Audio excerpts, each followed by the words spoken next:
ఐగుప్తులో మోషే ఆవేశంతో ఒక వ్యక్తిని చంపేశాడు.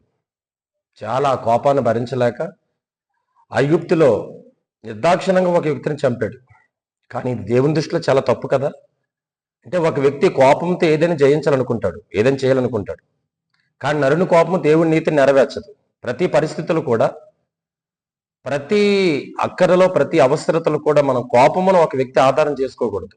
ఎప్పుడైతే మోషే కోపాన్ని ప్రదర్శించాడో అది దేవునికి ఏమాత్రం నచ్చలేదు. దేవుడు అడ్డగించాడు, వాగ్దానం చేశాడు ఆ దేశంలో తీసుకెళ్తానని. కానీ మోషే ఆ దేశంలో అడుగు పెట్టలేకపోయాడు. ఎందుకో తెలుసా? చిన్నపాటి కారణంతో, కోపావేశంతో అతడు ఒక వ్యక్తి నిర్దాక్షిణ్యంగా చంపేశాడు. తప్పు కదా ఇది.